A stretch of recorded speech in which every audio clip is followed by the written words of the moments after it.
Buenas noches, bienvenidos al banquillo, gracias por estar con nosotros hoy con una entrega especial para ustedes en el Día del Trabajador, Día Internacional. Se ha celebrado en Honduras y en todo el mundo con las marchas que se volvieron tradicionales, con exigencias y competiciones directas hacia quienes administran el país en diferentes áreas donde la clase obrera organizada está reclamando por tener un mejor estadio para ellos y por ende para el país. Hoy tenemos el gusto de estar fuera de estudios y conversar con una dama que la tenemos como hondureña ya, doña Liz Shackelford. Buenas noches, bienvenida. Gracias por recibirnos en su despacho. No, un placer, buenas noches a todos y todas, un placer de estar aquí con Rosendo y feliz Día del Trabajador y la trabajadora, porque hay muchas mujeres trabajadoras también. Bueno, y justamente, ¿cómo han celebrado? Porque hoy ustedes han tenido actividades y es un buen ejemplo a seguir, porque aquí en el despacho de las Naciones Unidas se tiene personal nacional y hay mucho personal que ha llegado de otros países a hacer sus aportes. Y sobre todo, queremos destacar en esta primera parte del diálogo ese aporte.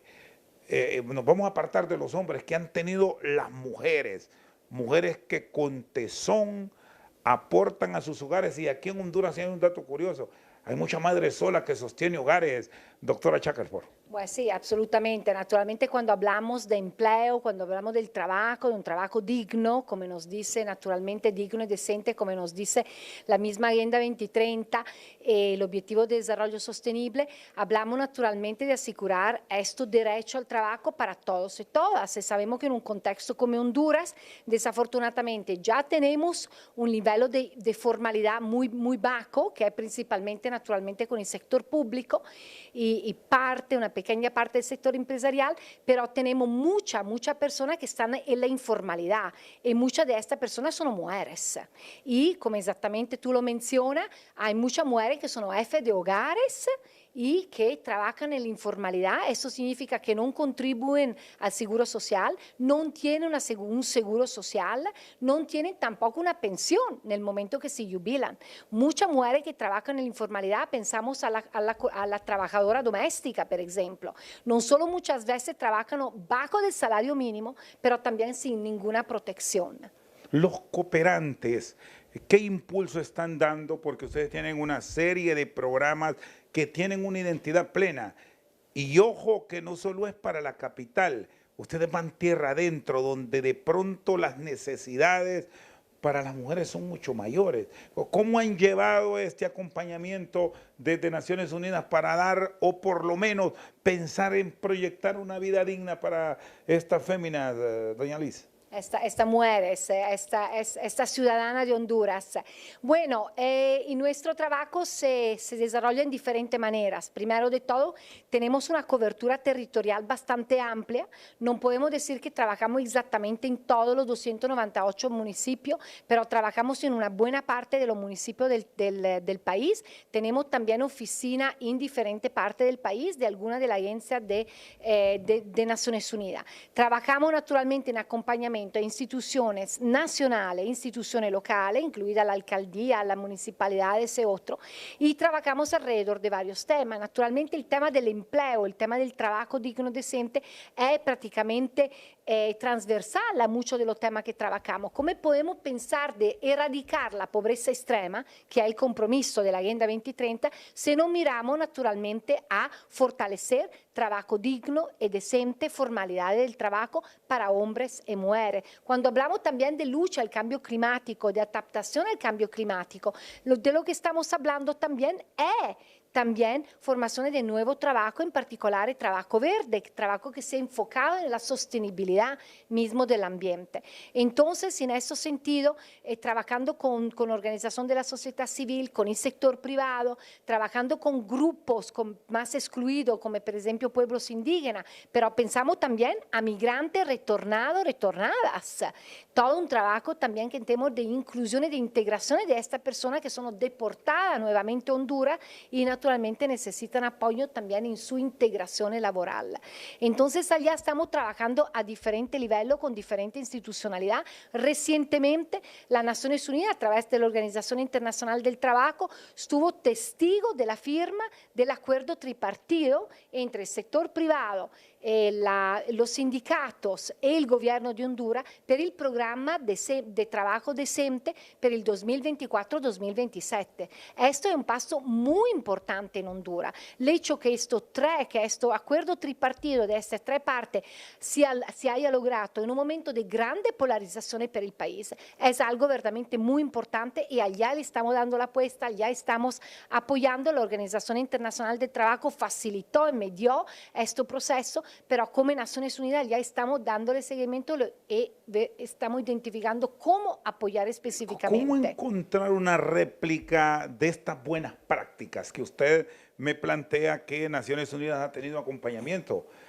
Trabajadores, sector empresarial y Estado, porque de repente tenemos deudas en otras áreas. Bueno, eso naturalmente parte exactamente del rol de las Naciones Unidas, en particular la Organización Internacional del Trabajo. Es una organización que es enfocada exactamente alrededor del trabajo del tripartito, de los tres, entonces de los tres sectores, y es su rol exactamente facilitar, apoyar esto.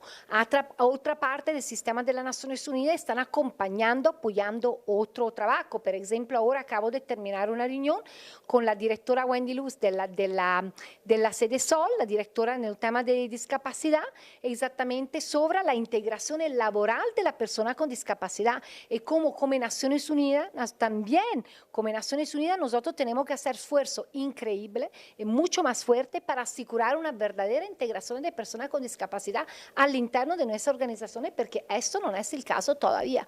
Entonces los desafíos son también muchos, pero trabajamos a diferentes niveles. En otra área, por ejemplo, naturalmente trabajamos acompañando la institución gubernamental en la implementación de ciertos programas que allá naturalmente, donde allá apoyamos, acompañamos técnicamente otros. Entonces, tenemos varias modalidades de trabajo, pero nuestro enfoque es siempre naturalmente un enfoque alrededor de facilitar encuentros, facilitar diálogo, facilitar también encuentros de soluciones y acompañar el país, no solo el gobierno, acompañar el país en la implementación de la Agenda 2030.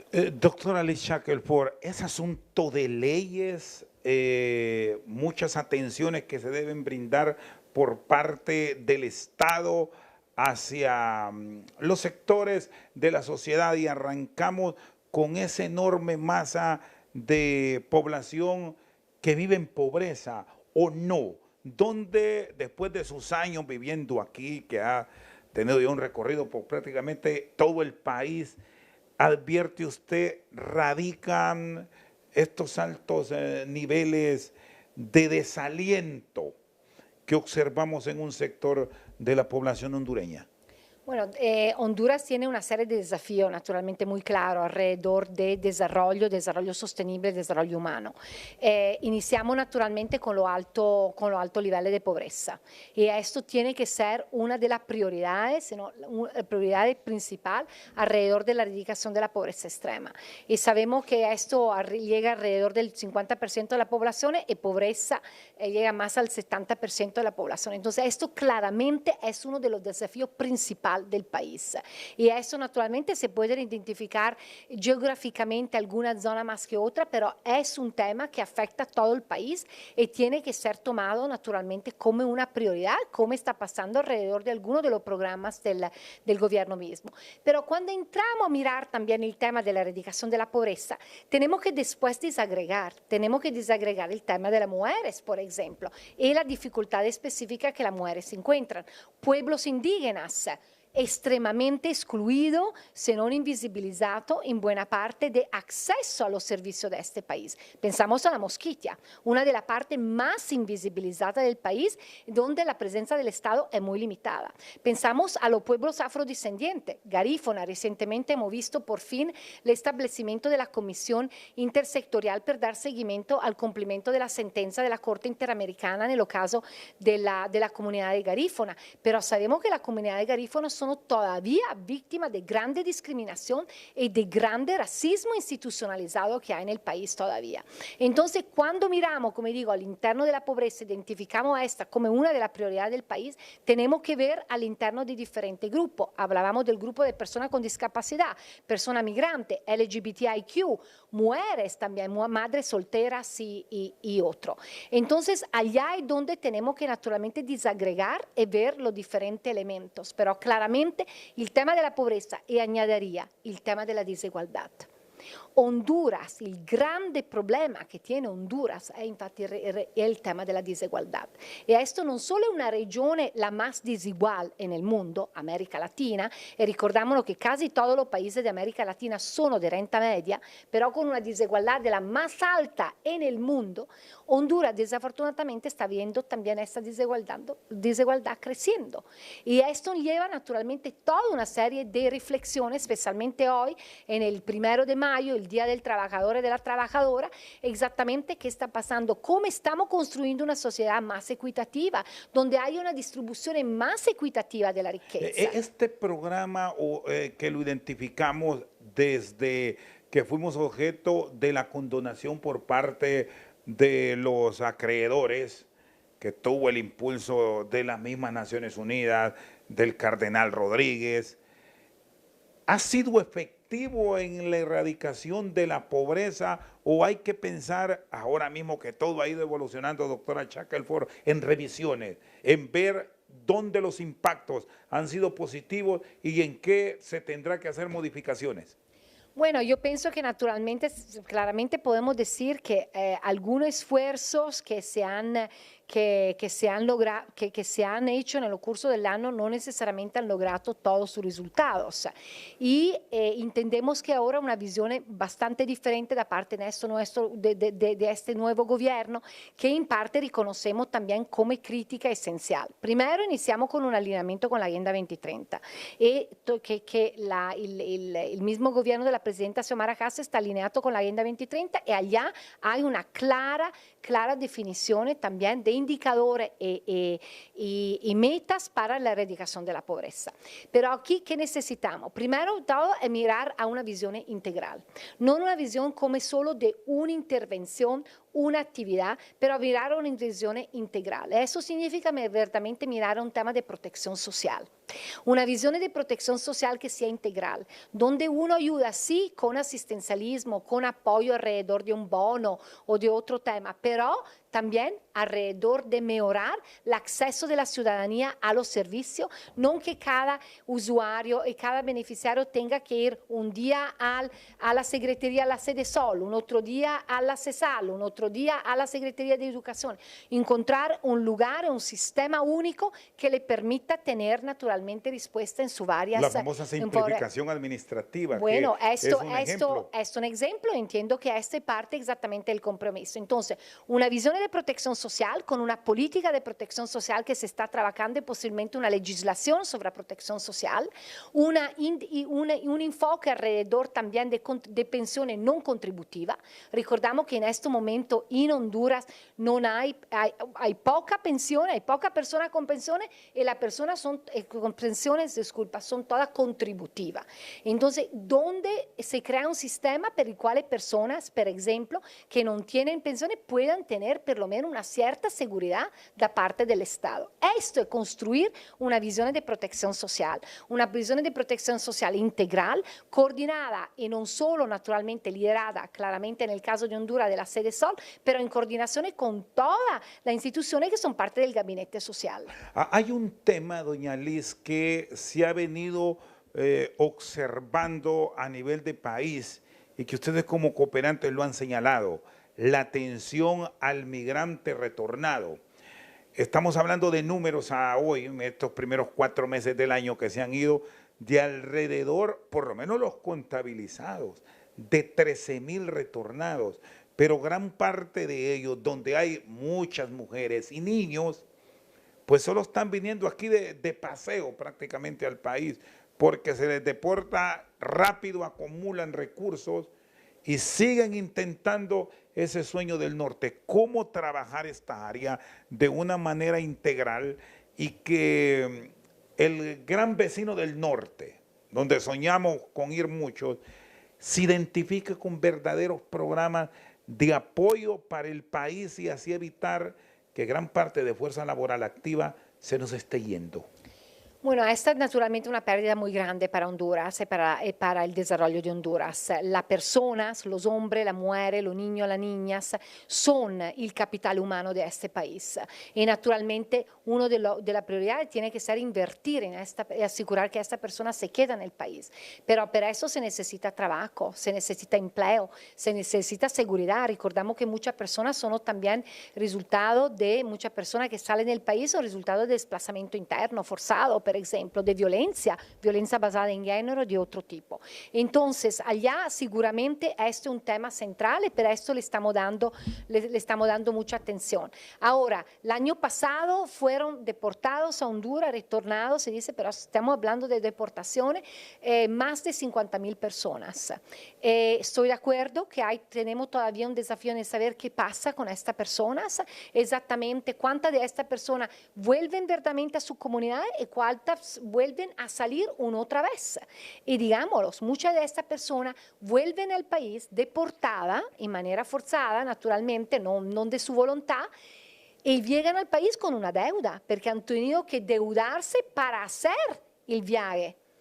Entonces vuelven más endeudados que antes, naturalmente con una presión familiar y comunitaria muy fuerte en ese sentido. Entonces el drama es, diría, doble. El drama no solo de tener que volver y volver endeudados sin haber logrado el viaje, sin haber logrado naturalmente la grande quimera, el grande sueño que es llegar en un país donde se puede encontrar trabajo y otras oportunidades.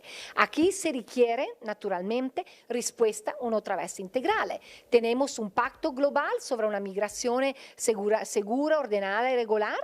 Tenemos un gobierno como el de Honduras que tiene un respeto al derecho a migrar. Tenemos un marco naturalmente de protección, pero entendemos que tenemos que seguir trabajando en avenidas legales.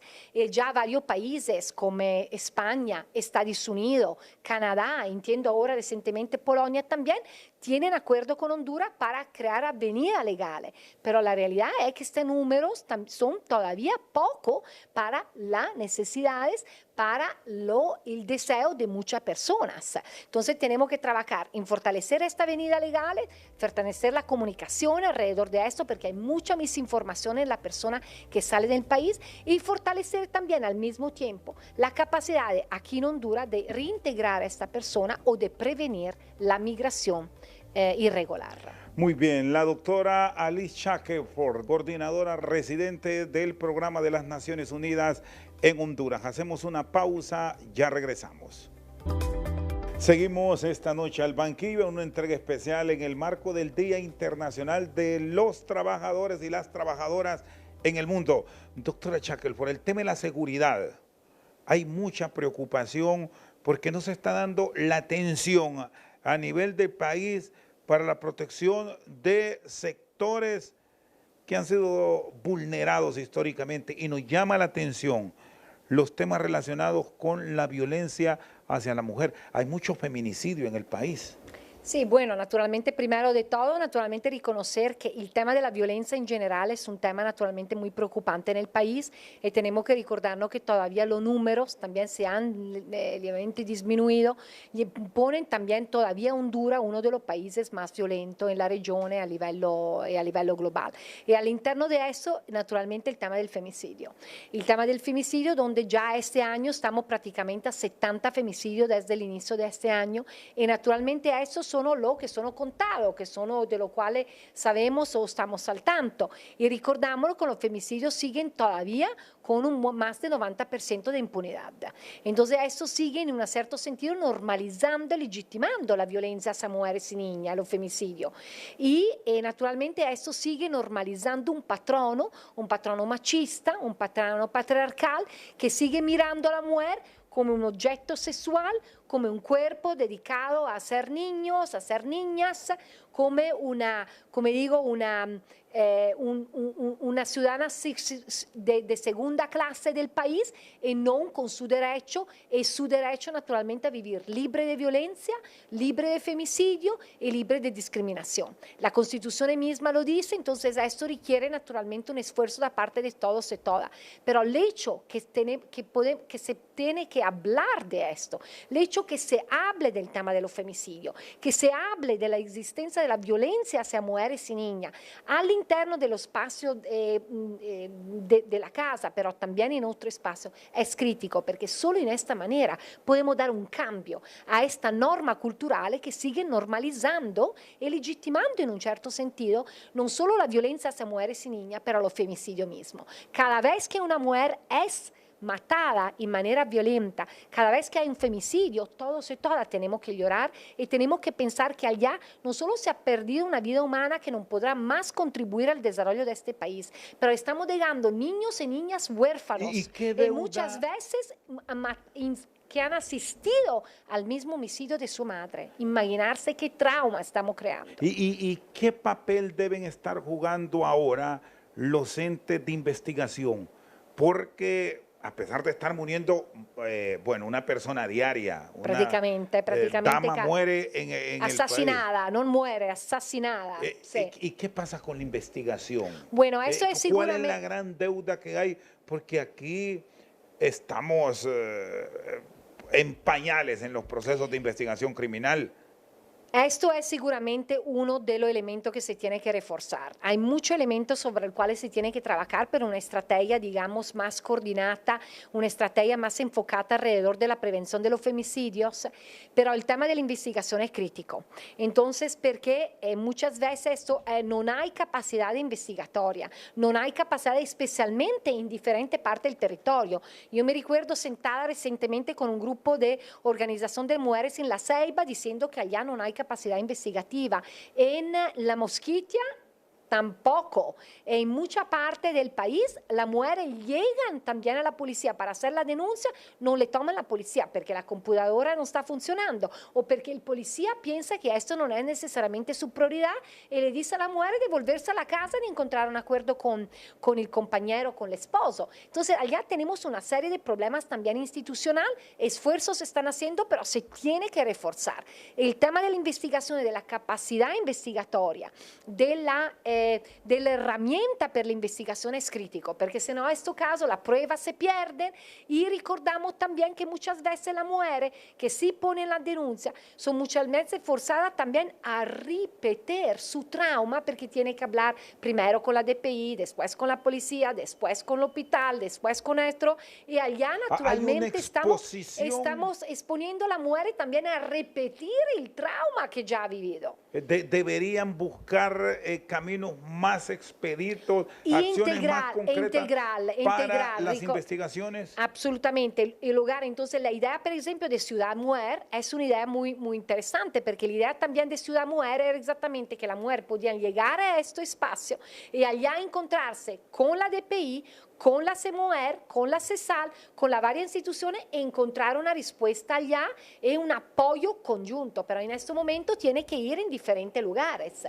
Entonces estamos poniendo también a la mujer no solo a revivir su trauma una otra vez, pero también exponiéndola a decirse que después que te han violado, que te han golpeado, tú tienes que correr de una institución a la otra para reivindicar tu derecho. No, el Estado tiene que ser allá apoyando a esta mujer inmediatamente en una manera integral en este espacio. Y las organizaciones protectoras de los derechos, ¿cómo está su rol? E incluso aquí quiero involucrar a las damas que están en cargos de relevancia, que incluso tienen su representación numerosa en el Congreso Nacional. ¿Siguen, piensa usted, faltando en ellas un paso más para la denuncia, para la protección? ¿O qué advierte ocurre? Bueno, varios puntos aquí, Rosendo. Primero, no hay una participación numerosa de mujeres en el Congreso. Disculpa, pero las mujeres son mitad de la población de Honduras y no son mitad del Congreso de Honduras. Tal vez le planteaba, doctora, en función de los últimos congresos. Pero Bueno, primero iniciamos con esto. Segundo, la Organización de la Mujer, la organización feminista son las que han hecho posible lo cambio que hay y que hay en este momento en el país. Si hay una ley sobre el tema de violencia, estamos todos esperando la nueva ley integral, si hay una ley casa refugio ahora, si hay una Fiscalía de las Mujeres, si hay una Secretaría de la Mujer, es per la advocacia e l'incidenza dell'Organizzazione della Mujer e l'Organizzazione Femminista. Esas son las organizaciones que son presentes en el territorio. Si tú vas en Intibucá, te encuentras las hormigas, tú vas a la Ceiba, te encuentras el Prosap, te vas en diferentes lugares, allá encuentras la Organización de la Mujer. Y ellas que están haciendo, acompañan a esta mujer a hacer la denuncia, reciben y recuperan a estas mujeres. Estaba visitando hace poco en la Ceiba, la Casa Refugio en la Ceiba, la historia que te cuenta la directora, que en el medio de la noche llegan con la mujer golpeada y otro, y que claro que le abre la puerta.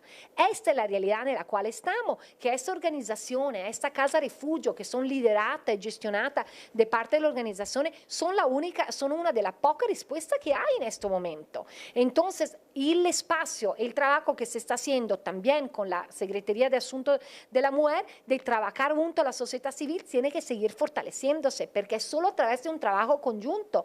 Ahora hay una ley Casa Refugio aprobada del Congreso. Entiendo que no estoy segura si se había gazetado todavía, pero allá, ¿qué necesitamos? Necesitamos un presupuesto para esta ley Casa Refugio. Podemos todos y todas decir que se necesitan más Casa Refugio, pero ¿dónde están los recursos? ¿Cómo se están gestionando estos recursos? ¿Cómo se van a implementar estos recursos para asegurar que allá hay una respuesta? Y pensamos en mujeres que tienen que caminar 20 horas para llegar a una casa de refugio, se la tiene, que posiblemente tampoco va a tener espacio con ella. Entonces, hay mucho trabajo que hacer, reconocer naturalmente la incidencia de la Organización de las Mujeres y la necesidad, y aquí termino con este punto. Esto no es y no puede ser solo un asunto de mujeres. Necesitamos y solicitamos y reivindicamos la voz de los hombres. ¿Dónde está la voz de los hombres de Honduras? Que reivindican también una masculinidad que no sea una masculinidad tóxica, que sea una masculinidad positiva, que pueden compartir el trabajo doméstico y reconocer que hay uso de la violencia y trabajar para reducir esto en nuestro hombre. Esto que se necesita en el país también mucho, escuchar más la voz de los hombres en esta defensa de la seguridad y de la vida de la mujer, y pero también en manera activa proponiendo una diferente masculinidad que sea verdaderamente una masculinidad constructiva, positiva y no tóxica, que llega hasta los femicidios, a la violencia hacia mujeres y niñas. Bueno, estamos entrando ya en actividad política y siempre se entra esa discusión de que no se les abren los espacios que deberían tener las mujeres para participar en los diferentes cargos de elección popular, siendo mayoría en el país. ¿Qué van a plantear? Y con el apoyo de Naciones Unidas, que siempre está impulsando cambios en los sistemas democráticos, en bien, debemos decirlo, para que les abran espacio a las damas, o sigue aquello de que a muchas no les gusta y a otras damas son los varones que la siguen bloqueando? Bueno, primero de todo celebramos el hecho que Honduras por la primera vez en su historia tiene una mujer presidenta, y a esto tenemos que seguir celebrándolo y naturalmente reconociendo que esto es un paso muy importante. Pero sabemos que en el Congreso tenemos alrededor de solo alrededor de 34% de mujeres en Congreso, y en la alcaldía es peor. Tenemos solo 16 mujeres alcaldesas en 298 alcaldías. Allá algo no está funcionando. Entonces, allá seguramente hay un problema muy fuerte y hay una justificación que muchos políticos hombres te dicen, pero las mujeres no quieren ponerse en política. Bueno, yo cuando voy en el territorio y me encuentro con el patronato, ¿quién que está allá liderando el patronato? Es una mujer. Me voy a visitar una junta de agua, ¿quién que está liderando la junta de agua? Una mujer. Me voy a una municipalidad, ¿cuáles son la regidora o los regidores más activos? Las mujeres. Entonces, no es que no haya mujeres que no están liderando el proceso político a livello local, è che los partidos políticos non stanno creando opportunità e non stanno capacitando para asegurar la participación de las mujeres. Ayer estuvimos acompañando el Foro de la Mujer Política, que es una agrupación de mujeres de todos los partidos políticos, al Consejo Nacional Electoral para presentar un reglamento para regulamentar una ley que existe en Honduras hace mucho tiempo, que indica que los partidos políticos tienen que poner 15% de su financiamiento en apoyar la capacitación y el fortalecimiento del liderazgo femenino de los partidos políticos. Pero los partidos políticos no están implementando esto. Este 15% no está siendo usado para la participación política de la mujer. Entonces, el Foro de la Mujer Política fue a presentar una propuesta de reglamento de esta ley. Regolamento de una ley que es derecho de la mujer que sea implementada, pero no ha sido implementada. ¿Por qué? Porque los partidos políticos no tienen un interés fuerte alrededor de esto. Y naturalmente esto sigue normalizándolo porque tampoco los entes electorales han dado seguimiento y han llamado por una rendición de cuentas de los partidos mismos alrededor del 15%. Y sabemos que todo el tema del financiamiento alrededor de la campaña electoral, el financiamiento de los partidos políticos, es algo que se tiene que seguir fortaleciendo en Honduras, es seguramente uno de los temas pendientes que se tiene que seguir fortaleciendo. Pero allá están los desafíos. Entonces, las mujeres hay, las mujeres en la política hay, miramos a la mujer al interno de los partidos políticos también, pero después no se le da la posibilidad. Y se le da la posibilidad, se le pone cabezando la lista en una municipalidad o en un departamento donde se sabe que no van a ganar. Porque esa es la realidad también. Los partidos políticos usan la alternancia entre hombres y mujeres a su también interés político. La doctora Alice Shackelford, coordinadora residente de las Naciones Unidas en Honduras. Hacemos una pausa. Cuando regresemos, hoy se volvió a hablar de la Sisi en el país, en el marco de las movilizaciones del Día del Trabajador y la Trabajadora. ¿Cómo está este acuerdo? ¿Cuál es el acompañamiento que se tiene desde Tegucigalpa a las peticiones que han llegado a Nueva York? Después de la pausa, las respuestas. Seguimos al banquillo con la doctora Liz Shackelford, coordinadora residente de Naciones Unidas en Tegucigalpa. Doctora, ¿cómo está el tema de la Sisi? ¿En qué se ha avanzado? ¿Hay esperanzas aún o este es un tema que ya lo debemos ir poniendo en gaveta? No, la esperanza, como yo digo, siempre es la última a morir. Entonces, esto seguramente. El compromiso sigue da parte del sistema de las Naciones Unidas. Como ustedes saben, esto es manejado directamente de la oficina del secretario general en Nueva York, el cual ha designado una persona que es el Assistant Secretary General o el secretario general adjunto Jenka Miroslav para darle seguimiento. Ustedes saben que tenemos un memorando de entendimiento. Este memorando de entendimiento en parte ya se ha cumplido con la visita del grupo de expertos, con la definición de los hallazgos legales y con el inicio de una conversación alrededor del borrador del convenio. La última reunión estuvo al inicio de febrero. Allá se acordaron determinado paso, determinada cosa que se están trabajando entre la parte y entiendo que naturalmente allá se está dando seguimiento, se está manteniendo naturalmente un intercambio fluido entre la parte y posiblemente también en los próximos meses se irá teniendo una otra reunión de seguimiento. Entonces el proceso sigue, naturalmente estamos, las Naciones Unidas, como lo ha indicado también en el comunicado al final del año pasado, a seguimiento de la extensión del memorando de entendimiento, también allá se ha identificado que para las Naciones Unidas es claro que hay condiciones sine qua non, condiciones que son críticas naturalmente para el proceso de establecimiento de un posible mecanismo internacional independiente autónomo contra la corrupción y la impunidad. Entonces allá entendemos que hay, como digo, este diálogo fluido entre la parte, entre la comisión que ustedes saben, el gobierno de Honduras ha identificado para este trabajo y el secretariado de las Naciones Unidas. También damos como un buen paso la reunión que también la delegación representando el gobierno mismo de Honduras ha tenido con la organización de la sociedad civil. Nos parece crítico que naturalmente este diálogo y este intercambio regular con la sociedad civil es crítico. ¿Por qué? Porque al final la demanda per un meccanismo internazionale indipendente e autonomo contra la corruzione e l'impunidad è una demanda della ciudadanía de Honduras. E come tal se richiede naturalmente este espacio de diálogo e intercambio con la sociedad civil. Usted, doctora Shackelford, siempre que habla de este tema, tiene énfasis en que este es un mecanismo que aspiran a tenerlo con una actuación independiente y autónomo. Con lo que se ha hablado en los últimos días, hoy se volvió a recordar incluso en las movilizaciones, que es urgente la llegada para un combate íntegro de la corrupción de este mecanismo. Con lo visto hasta ahora, ¿les están dando esta libertad que ustedes aspiran para actuar? Bueno, naturalmente, primero de todo, quiero reconocer que hay una voluntad política clara de parte de la presidenta y esta la respetamos y queremos de parte de Naciones Unidas seguir acompañando esta visión.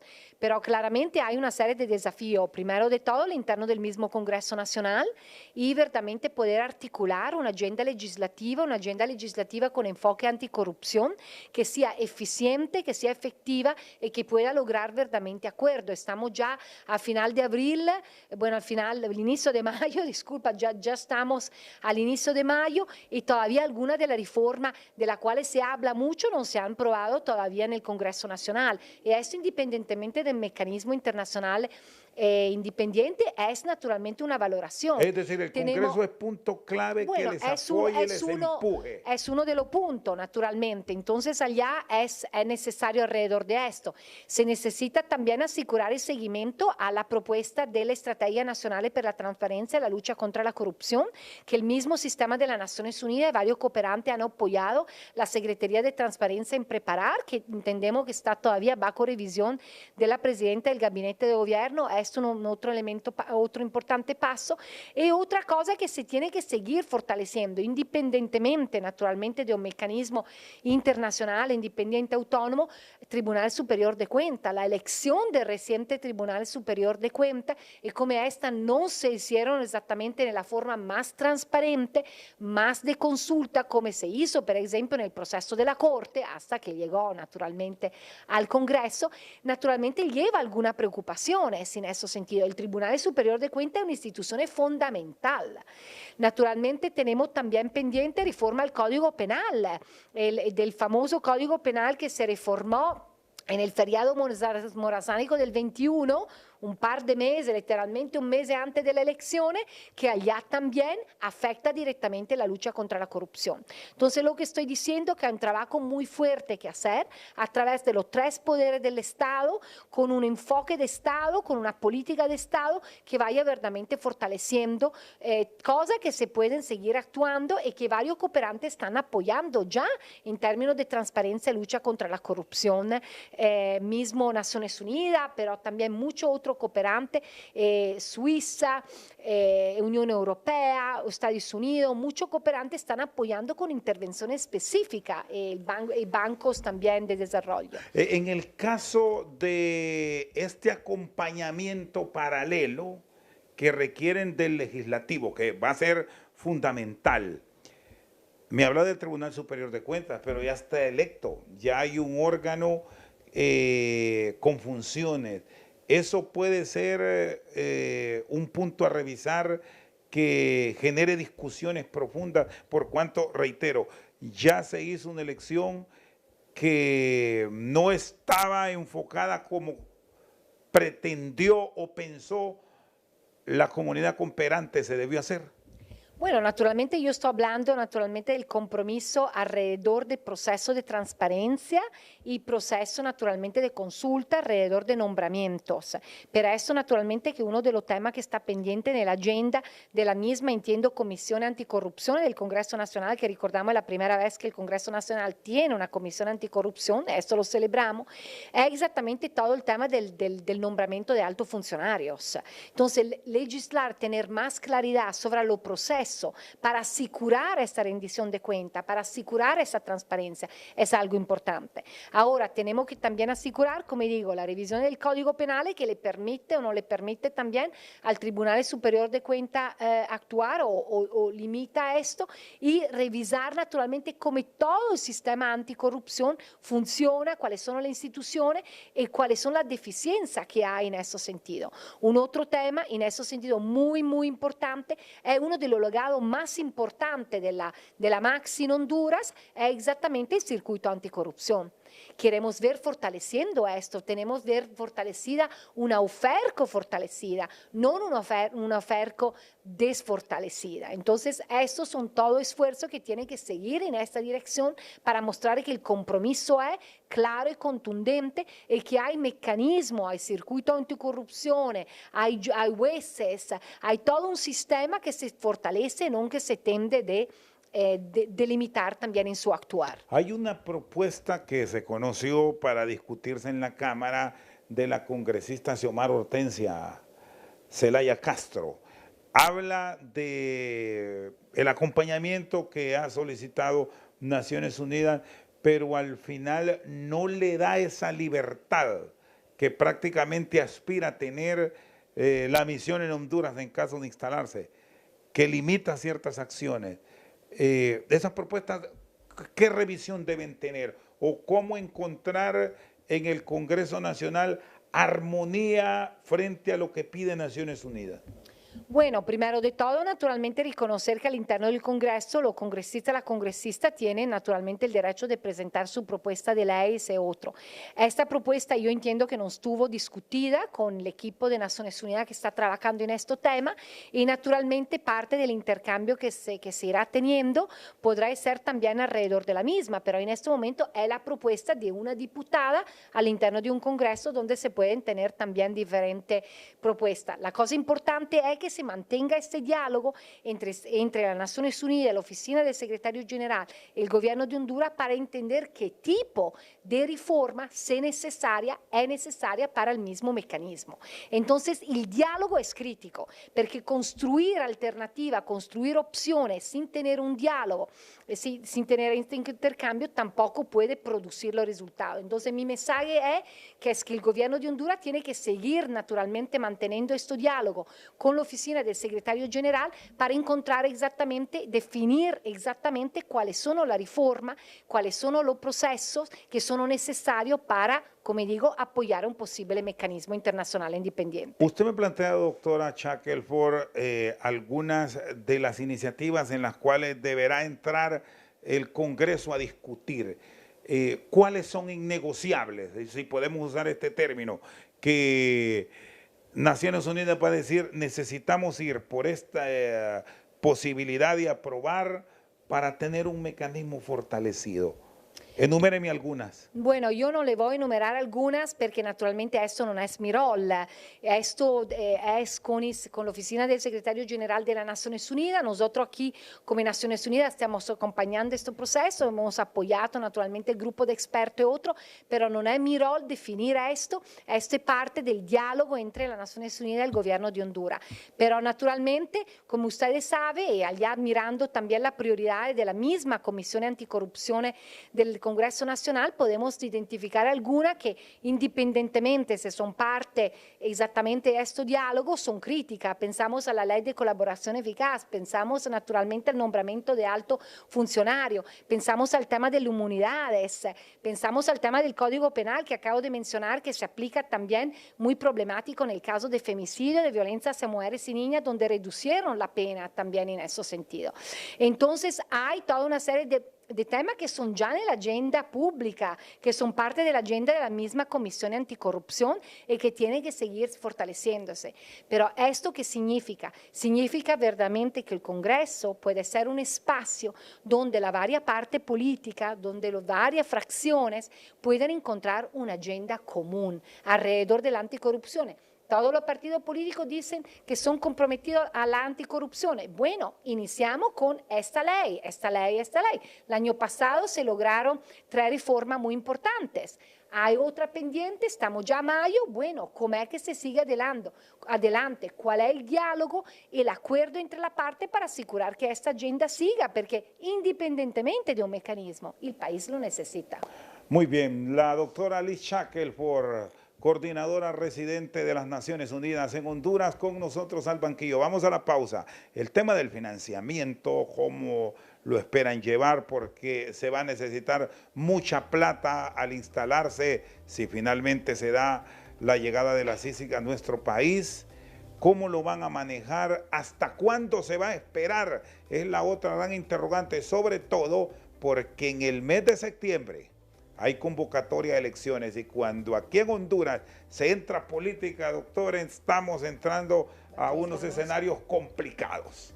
Vamos a la pausa y ya regresamos. Seguimos al banquillo esta noche, compartimos con la doctora Liz Shackelford. ¿Cómo está el financiamiento? Estos son temas que se van conversando de forma paralela porque si se instala habrá que empezar pronto. ¿O estamos ya con límites por el tema político, doctora Liz? No, bueno, yo pienso que naturalmente el diálogo alrededor del mecanismo, del posible mecanismo, seguirá y será parte naturalmente muy enfocado en los próximos meses para poder, ¿no?, encontrar acuerdo y definir entonces los próximos pasos. Y parte de eso, naturalmente, cuando se discute el borrador del convenio, se discutirán exactamente todos los temas alrededor del financiamiento.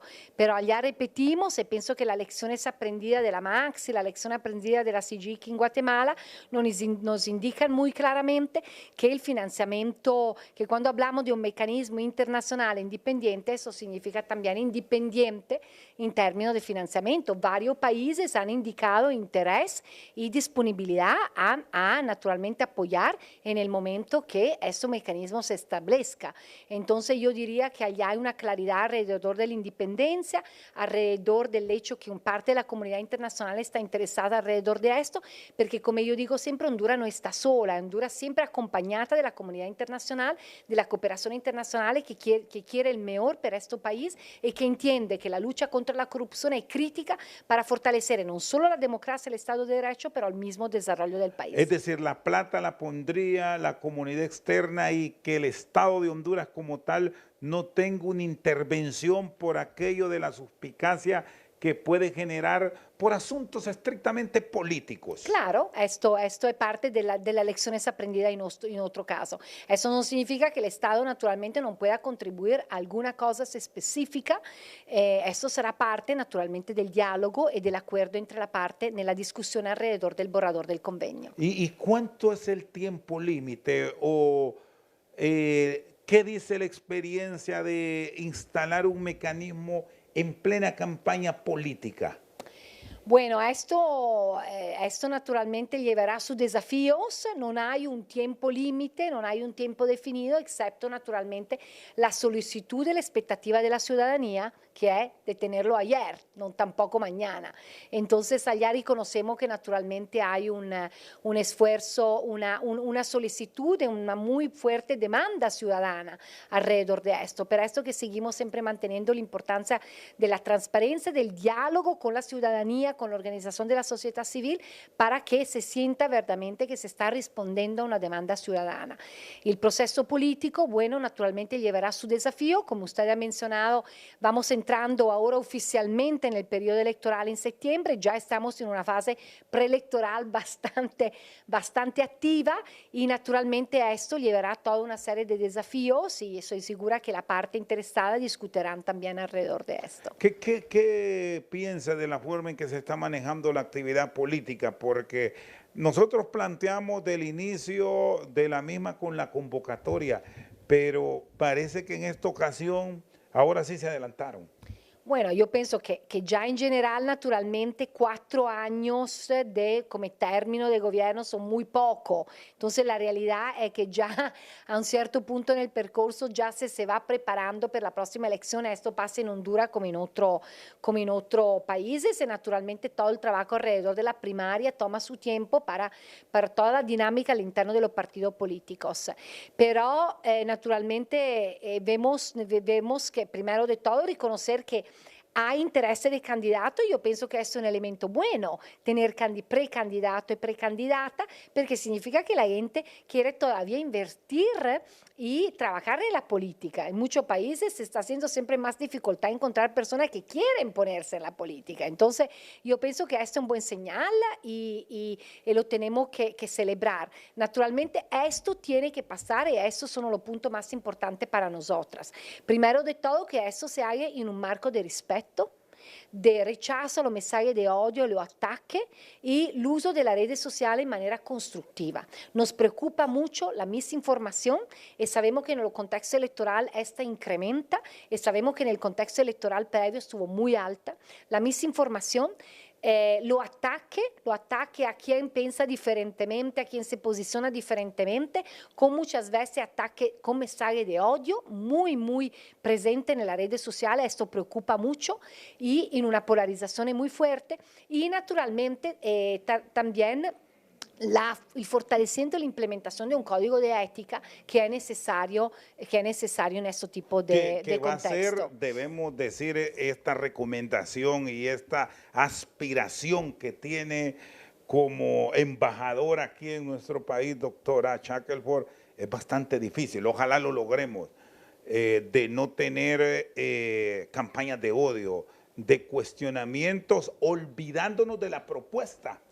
Que al final es la gran aspiración política. Exactamente, lo que tenemos que enfocarnos es un diálogo, un debate alrededor de lo que los candidatos, la candidata quieren para el país y cuáles son sus propuestas alrededor de los temas del país. Mantenemos el diálogo alrededor de esto, aseguramos que esto sea un enfoque. Hay desafíos seguramente alrededor de esto, debido a la polarización, debido a la historia del país. No podemos olvidar también que es un país que ha vivido una serie de traumas también, del cual no ha necesariamente salido, como el golpe de Estado, que ahora se conmemoran los 15 años, y todo alrededor naturalmente de lo que ha vivido el país. Pero eso no significa que el país no puede cambiar, eso no significa que el país no pueda fortalecer normas de ética, normas de convivencia democrática, que significa también crear un entorno nel quale il debate politico e il debate entre varie visioni politiche sia un debate costruttivo, perché il paese necessita diversità. Il congresso è una rappresentazione del voto dell'hondureño, della hondureña. Los hondureños y hondureñas fueron muy claros con la presidencia, querían un cambio, querían una mujer, eligieron, pero en el Congreso también reconocieron que hay diversidad de política, en la municipalidad lo vemos también. Entonces, allá tenemos que también reconocer que hay una necesidad, y hay necesidades así fuertes en este país, alrededor de pobreza, alrededor de migración, alrededor de cambio climático, alrededor de seguridad alimentaria y nutricional, que requieren que los políticos, la política de este país encuentren manera de discutir y construir conjuntamente.